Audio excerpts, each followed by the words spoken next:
दोहा के अंदर जो आज अरब समिट हो रहा है, आज 15 तारीख है, बहुत इम्पोर्टेंट है और उसको लेके अमेरिका के अंदर काफ़ी चिंताएँ हैं क्योंकि अ, दोहा जो है यानी कि कतर अमेरिका का बहुत बड़ा दोस्त भी है और लेकिन अमेरिका इनडायरेक्टली देखा जाए तो अभी भी ऐसा लगता है कि जैसे धोखा दे रहा है वो कतर को और एक तरफ से इज़राइल के साथ में ही खड़ा है वो।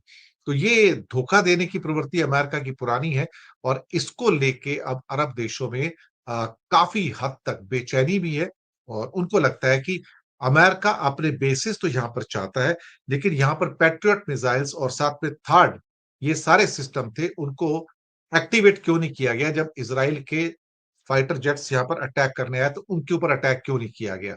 इससे पता लगता है कि इस अटैक के बारे में नेतन्याहू ने शायद अमेरिका को बता दिया था और यहाँ से जो असली कहानी जो है वो शुरू होती है। तो स्वागत है आप सबका। तो कतर में आज जो खास तौर से जो समिट हो रहा है, अरब इस्लामिक समिट जो है पूरा का पूरा, वहाँ पर कतर के जो पीएम हैं, उन्होंने इज़राइल को एब्सोल्यूटली ब्लास्ट किया है, ये आप कह सकते हो। और इनका जो कहना है कि we appreciate the solidarity of brotherly Arab and Islamic countries and friendly countries from the international community that condemned this barbaric Israeli attack. Who said it? Sheikh Mohammed. जी हाँ, ये कतर के प्राइम मिनिस्टर हैं, शेख मोहम्मद बिन अब्दुल रहमान जो हैं। उनका कहना है कि it expressed its full support for us and the legitimate legal measures we will take to preserve the sovereignty of our country.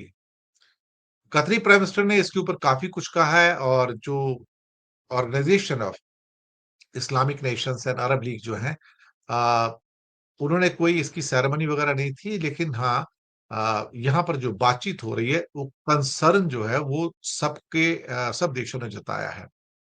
अब it's time for the international community to abandon dual standards and to hold Israel accountable for all the crimes it has committed. Sheikh Mohammed का कहना है कि जितने भी crime Israel कर रहा है उनको अकाउंटेबल ठहराने का वक्त आ गया है और ये वर्ल्ड कम्युनिटी को डिसाइड करना पड़ेगा कि अल्टीमेटली वो कब नेतन्याहू की दरिंदगी को बर्दाश्त करेंगे। मैं तो पहले से कहता आया हूँ कि नेतन्याहू एक अ, तानाशाही नहीं बल्कि एक दरिंदा भी है और जिस ढंग से वो रोज गजा के अंदर लोगों को मार रहा है, जेनोसाइड कर रहा है और उस जेनोसाइड को लोग दरअसल एक्सेप्ट कर रहे हैं। इससे बड़ा अनफॉर्चुनेट मोमेंट जो है इस दुनिया में हो नहीं सकता है।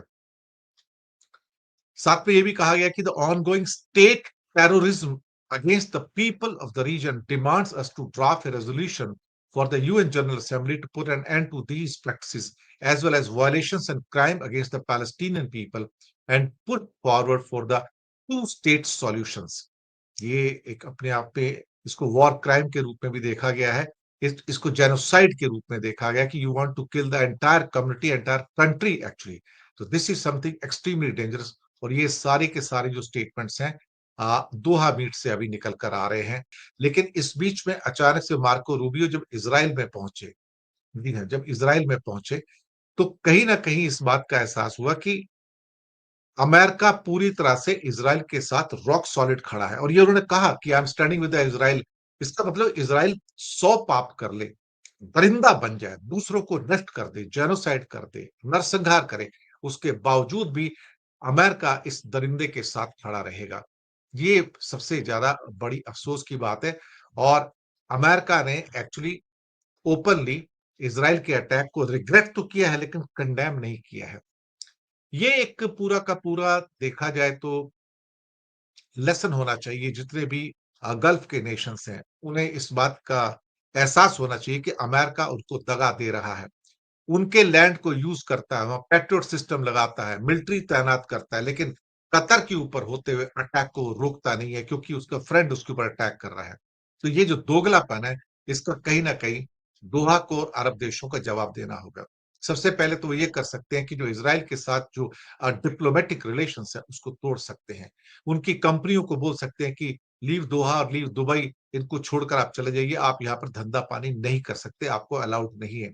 उनके लोगों का गल्फ के अंदर जो वीज़ा दिया जाता है उनको ट्रैवल करने के लिए, इज़रायली पासपोर्ट को आप इनवैलिडेट कर सकते हैं कि आपका कोई व्यक्ति यहाँ पर नहीं आ सकता है। चोट पहुँचाने के 100 तरीके हैं और इकोनॉमिक चोट जब होती है तो बहुत भारी होती है। और जो भी इज़राइल के इस कारनामे को सपोर्ट करेंगे सबसे पहले तो कतर को उसको अपनी गैस वगैरह देनी और तेल वगैरह देना बंद कर देना होगा।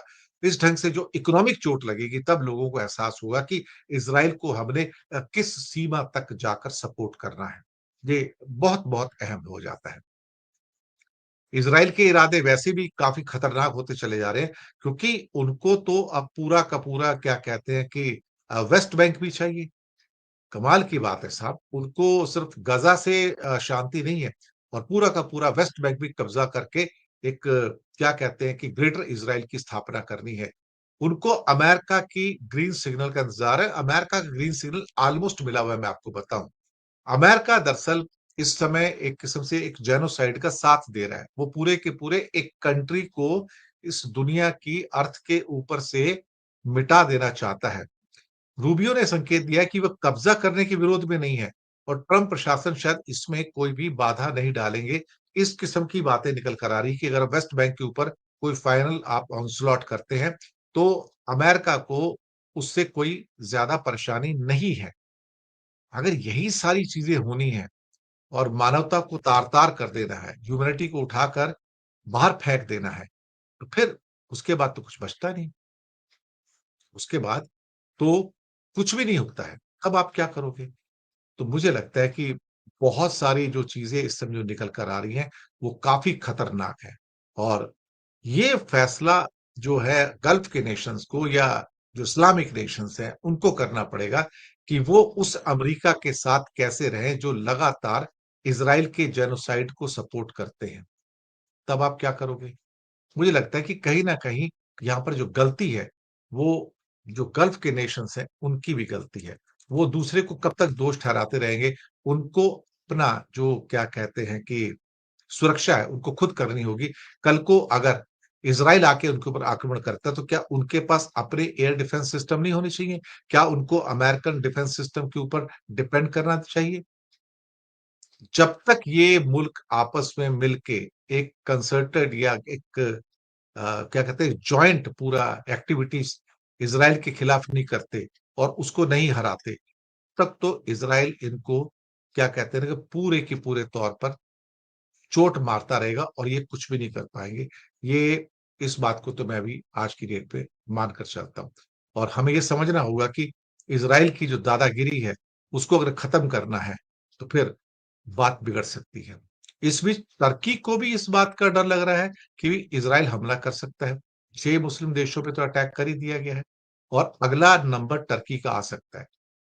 एक ही प्रॉब्लम है टर्की के अटैक करने की और वो बहुत बड़ी समस्या है एक्चुअली और वो समस्या ये है भाई कि टर्की नेटो कंट्री है।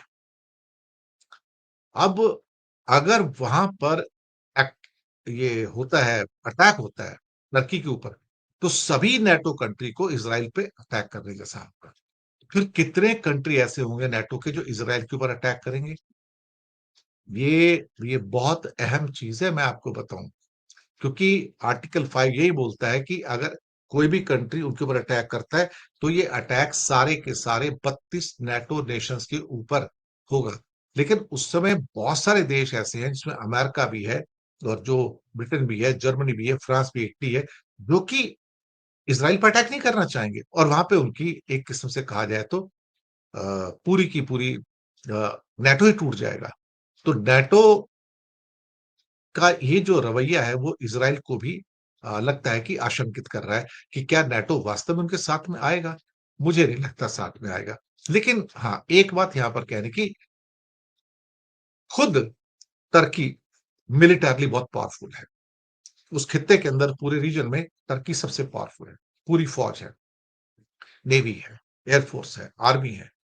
तो इज़राइल को डर ये लगता है कि वहाँ किया तो उनकी जो खास तौर से जो मिसाइल सिस्टम्स हैं, उनके पास भी जो F-16s हैं, वो डायरेक्ट अटैक करेंगे उसके ऊपर। उनके पास भी जो बड़ी-बड़ी so called air defence system है, वो उनको प्रोटेक्ट करेंगे।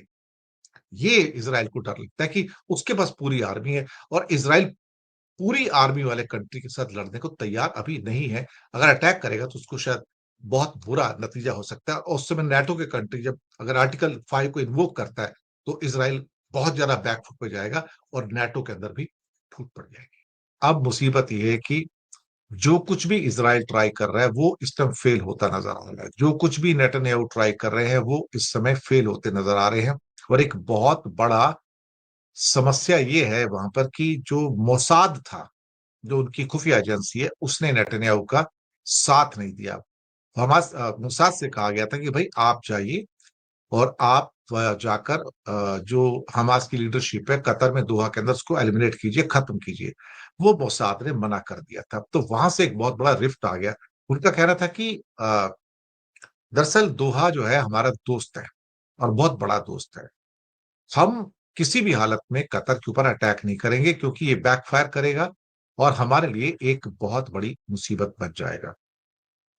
एक बात तो बिल्कुल सही है कि कतर के हमले के बाद पूरे एरिया में इजराइल के खिलाफ बहुत ज्यादा गुस्सा है। इवन जो यूनाइटेड नेशन के अंदर जो प्रस्ताव पास किया गया सिक्योरिटी काउंसिल में, अमेरिका ने भी इजराइल का साथ नहीं दिया, उसके खिलाफ वोट किया है जी।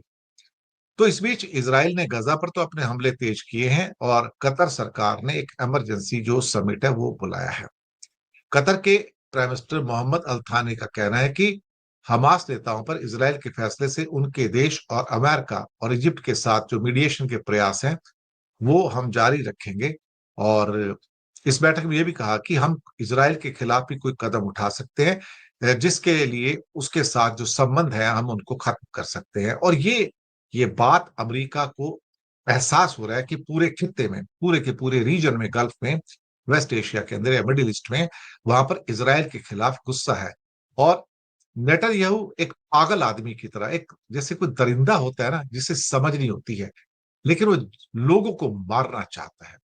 तो ये जो मुद्दा है सारा का सारा इस टाइम बहुत गर्म हो चुका है।